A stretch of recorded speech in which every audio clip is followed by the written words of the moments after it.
জাপানের মধ্যাঞ্চলে তীব্র তুষারপাত ও পিচ্ছিল রাস্তার কারণে ভয়াবহ সড়ক দুর্ঘটনায় নিহতের সংখ্যা বেড়ে 2 জনে দাঁড়িয়েছে এবং আহত হয়েছেন আরও 26 জন।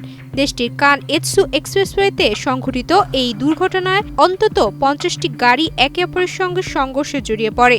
দুর্ঘটনার পর একাধিক গাড়িতে আগুন ধরে গেলে পরিস্থিতি আরও ভয়াবহ রূপ নেয়।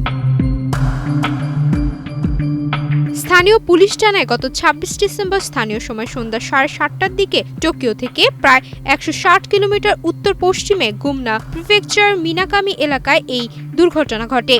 প্রাথমিকভাবে এক্সট্রিম মশার কয়েল প্ল্যান্ট ফাইবার দিয়ে তৈরি, তাই সহজে ভাঙে না, সুগন্ধিযুক্ত ও নিরবিচ্ছিন্নভাবে জ্বলে। ডেঙ্গু, চিকুনগুনিয়া বাহি সহ যে কোনো মশার বিরুদ্ধে দেয় এক্সট্রিম সুরক্ষা। দুটি ট্রাকের মধ্যে সংঘর্ষ হয়। এরপর পেছনে থাকা গাড়িগুলো একের পর এক ধাক্কা খেতে থাকে, যা দ্রুত একটি চেইন রিঅ্যাকশনের রূপ নেয়। এতে অন্তত 50টি গাড়ি জড়িয়ে পড়ে এবং তাদের মধ্যে কমপক্ষে 10টি গাড়িতে ধাউ ধাউ করে আগুন ধরে যায়।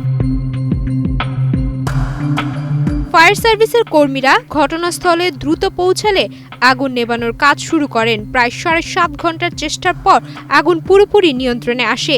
তবে তৎক্ষণে বেশ কয়েকটি যানবাহন সম্পূর্ণ পুড়ে যায় এবং বহু মানুষ আহত হন। পুলিশ জানিয়েছে, নিহতদের মধ্যে একজন টোকিওর বাসিন্দা 77 বছর বয়সী নারী। অন্যজন নিহত ব্যক্তির মরদেহ একটি পুড়ে যাওয়া ট্রাকের চালকের আসন থেকে উদ্ধার করা হয়েছে। আহত 26 জনের মধ্যে 5 জনের অবস্থা আশঙ্কাজনক বলে জানিয়েছে কর্তৃপক্ষ। বাকি 21 জন তুলনামূলকভাবে সামান্য আঘাত পেয়েছেন এবং তাদের স্থানীয় হাসপাতালে চিকিৎসা দেওয়া হচ্ছে।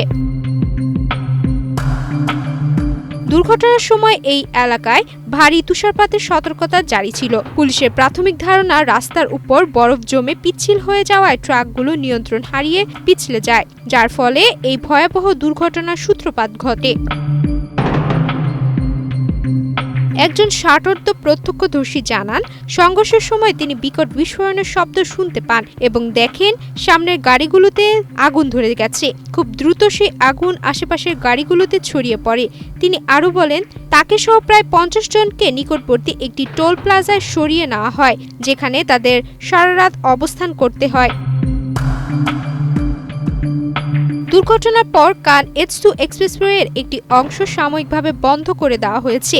পুড়ে যাওয়া ও ক্ষতিগ্রস্ত গাড়িগুলো সরিয়ে নেওয়ার কাজ চলছে। রাস্তা পরিচালনাকারী সংস্থা নেক্সকো জানিয়েছে, আগুনের তাপে সড়কের কোনো কাঠামোগত ক্ষতি হয়েছে কিনা তা খতিয়ে দেখা হচ্ছে। এ অবস্থায় পরবর্তী নির্দেশ না দেওয়া পর্যন্ত ওই রুট ব্যবহার না করার জন্য ভ্রমণকারীদের সতর্ক করেছে কর্তৃপক্ষ। সুমায়া মিতু, বাংলাদেশ প্রতিদিন।